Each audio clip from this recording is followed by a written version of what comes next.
ऐसा लग रहा है कि मैं की कैप्स की भीख मांग रहा हूँ। अब वाकई में हम जो की कैप्स की सॉकेट है उसको साफ करेंगे। जो जैम है वो बिल्कुल निकल जाएगा। अगर की कैप टूटा तो पूरा का पूरा कीबोर्ड बेकार हो जाएगा। भाई कीबोर्ड जितना ही महंगा क्यों ना ले लो, कभी ना कभी वो जैम तो होगा ही। अब इसका सॉल्यूशन क्या है? क्लीनिंग।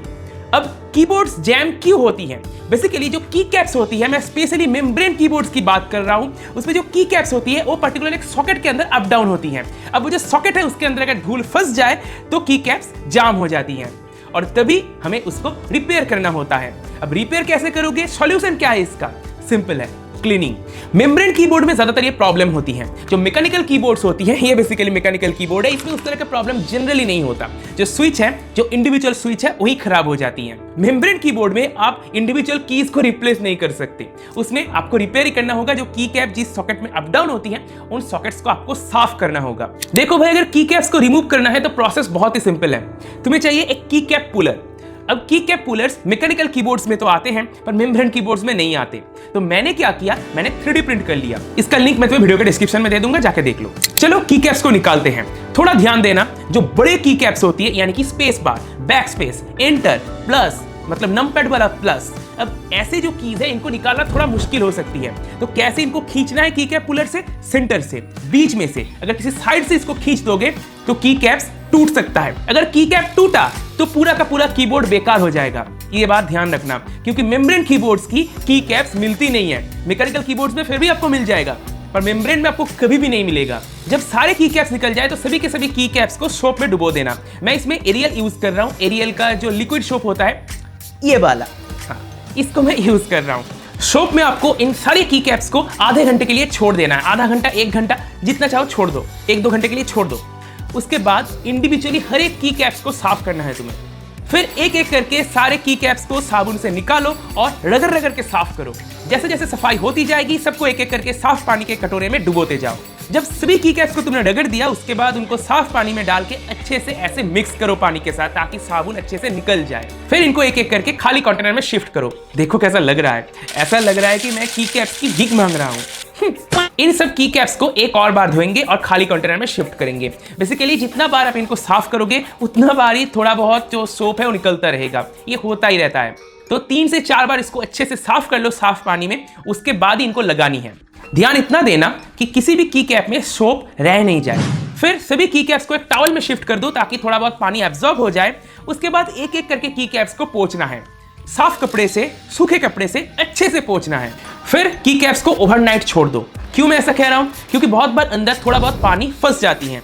अब अगर ये पानी कीबोर्ड के अंदर चला गया तो शायद कीबोर्ड की सर्किटरी डैमेज हो जाए।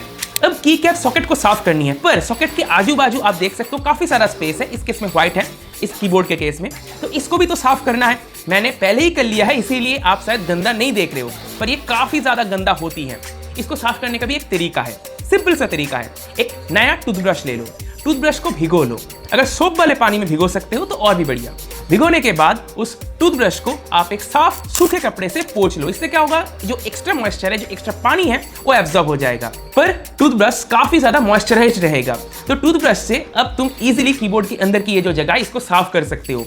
जो धूल है ऑटोमेटिकली टूथब्रश में चिपक जाएगा।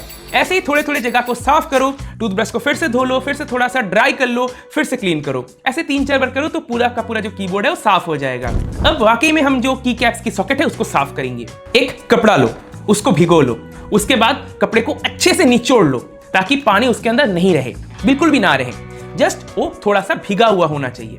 अब इसको ऐसे लेके ऐसे साफ करो। ऐसे ही जितने भी की कैप्स की सॉकेट है सभी को साफ करनी है। इस प्रोसेस में टाइम काफी लगेगा, पर जब एक बार तुम सफाई कर लोगे ना, उसके बाद देखोगे कि कीबोर्ड बिल्कुल नया हो गया है। जो जैम है वो बिल्कुल निकल जाएगा, की कैप्स बिल्कुल स्मूथली अप डाउन करेगा। तो जो इसमें टाइम इन्वेस्ट होगा वो वर्थ इट है। एनीवे, कीबोर्ड बॉडी को भी हम अच्छे से पोंछ लेंगे। जो ये ब्लैक एरियाज है इनको भी अच्छे से पोंछना चाहिए। बस अब एक एक करके की कैप्स को लगाना है। वेरी इंपॉर्टेंट, एक बात तो मैं बताना ही भूल गया, जब की कैप्स को निकालो उससे पहले कीबोर्ड का एक फोटो जरूर खींच के रखना, अदरवाइज की कैप्स को लगाने के दौरान बहुत ज्यादा परेशानी होगी। Anyway, space bar, back space, plus button, enter की, जितने भी हैं जिनमें स्पेशली पिन्स का यूज होती है, उनको लगाने का एक छोटा सा ट्रिक है। क्या करना है, जो पिन्स है इनको बिल्कुल फ्लैट कर दो, अपने कैजुअल पोजीशन में उनको डाल दो। उसके बाद जो की कैप्स है उसको ऐसे लगाओ और दबा दो। जैसे ही दबा दोगे ऑटोमेटिकली जो पिन्स है वो की कैप्स के साथ फिट हो जाएगा।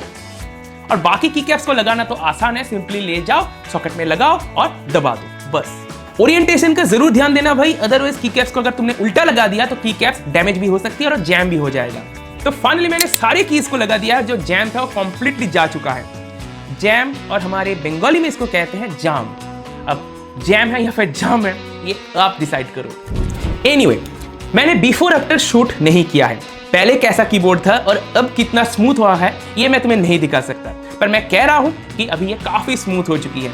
अगर तुम ये चीज कर लोगे, अगर ऐसे सफाई कर लोगे तो तुम्हारा भी कीबोर्ड काफी इजीली अवेलेबल हो जाएगा, काफी इजीली अवेलेबल हो जाएगा। क्या अवेलेबल हो जाएगा भाई? अवेलेबल कुछ नहीं होगा, बेसिकली कीबोर्ड काफी स्मूथ हो जाएगा। क्या अवेलेबल होगा? तो जो भी हो तुम समझ गए। देखो, इससे तुम्हारा ज्यादा कुछ जा तो नहीं रहा, कोई नुकसान तो नहीं हो रहा है, तो करने में क्या हर्ज है? ट्राई करो, हो जाए में भी थोड़ा सा स्मूथ। अगर स्मूथ हो जाती है तो बहुत बढ़िया, नहीं तो नया कीबोर्ड खरीद लो। लिंक मैं व्यू प्रोडक्ट पे दे रहा हूँ, जाके खरीद सकते हो अगर तुम्हारे पास पैसा है तो।